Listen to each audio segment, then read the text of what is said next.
So this is by far one of the craziest story ideas I ever had. Like, this is one of the most insane stories I've ever thought of. And I'm just going to share it with you guys. You can see from the title, it is Terminator Planet of the Apes. Now, this story was actually something we could have gotten from both Dark Horse and Boom Studios. And I wish we did, because this would have been really cool.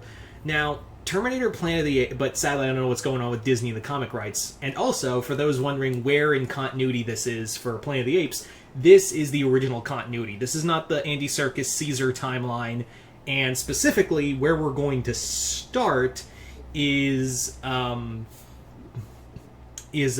battle for the Planet of the... Excuse me, not Battle of the Planet of the Apes, Conquest of the Planet of the Apes, which does have that version of Caesar here in this timeline. So we're doing the original, like, that time... Original 70s, 80s era timeline movies. So yeah. So this is going to be one of the most insane stories, but hear me out. This is going to work. So this takes place during the events of Conquest of the Planet of the Apes, and Caesar is with his, quote-unquote master out in the world, and essentially what happens is that they are attacked by a large man carrying a gun, and he's just not stopping until he... And he's not after the human, he's after Caesar. That unknown human is, of course, a T-800. Now, you may be asking, why is a T-800 here in this timeline and not there in its timeline fighting humans, and why is it after an ape? Well, this Terminator was sent by Skynet to kill Caesar because what is going on is that the endless cycle, the endless time loop with that began in the first Planet of the Apes movie is starting to conflict because of how many times Skynet has time traveled back and forth. That time loop and those timelines are starting to integrate, and they're starting to interfere. They're starting to, like, crash into each other because so many times and so many timelines have happened and occurred in the Terminator franchise. Throughout the Terminator franchise, basically they've created so many lines and loops throughout time and space. Basically what has happened is that they've branched out and are now, like, hitting into this time loop that is occurring. So two conflicting timelines are starting to crash into one another. And Skynet believes the best way to deal with this is to kill Caesar. So it has to focus less on John Carter.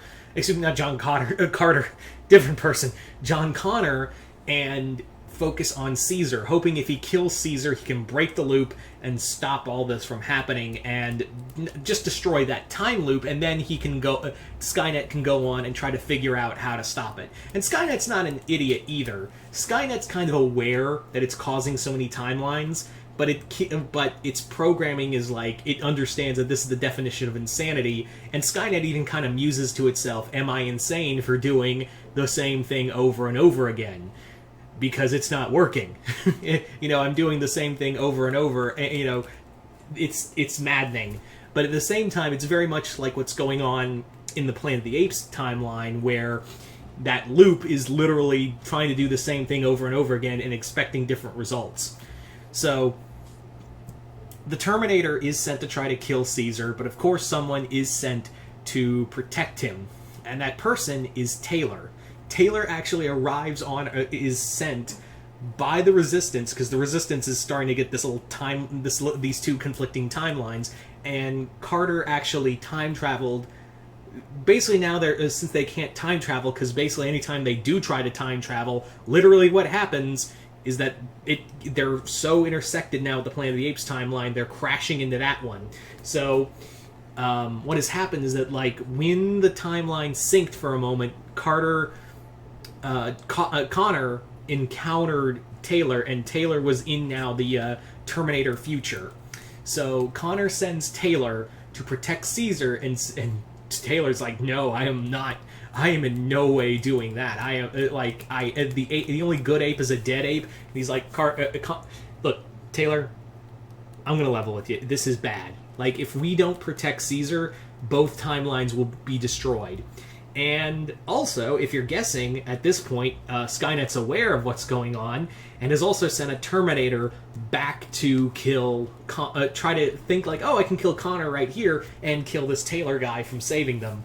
And this Terminator is a T-800 modeled to look like a gorilla. So yeah, it's an ape Terminator. It's a T-800 to look like an ape.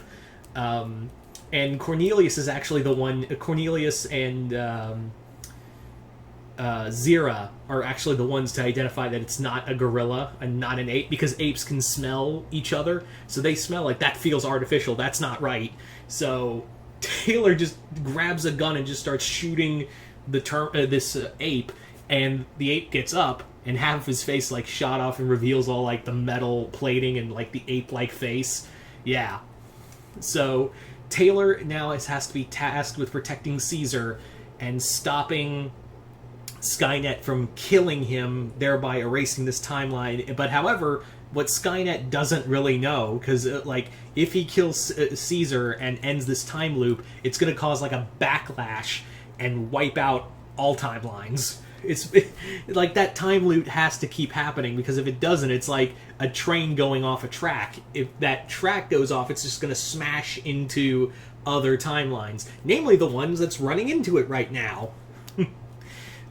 Yeah, so it's like literally all of this is like, to quote obviously Doctor Who, wibbly wobbly timey wimey stuff. So so Taylor, Caesar, John Connor, and Zira and Cornelius are now like jumping through the timelines of both Planet of the Apes and the post-apocalyptic future of Skynet's future, to try to separate the timelines. And the only one who can really do that is the time machine that that Skynet has. They think if they can probably send to the best way to do this is like maybe shut it off, like either that or shut it down so that you can separate the timelines, and the timelines can no longer happen. So the best way to do this is like maybe just destroy the time machine before the first Terminator ever got sent to 1984.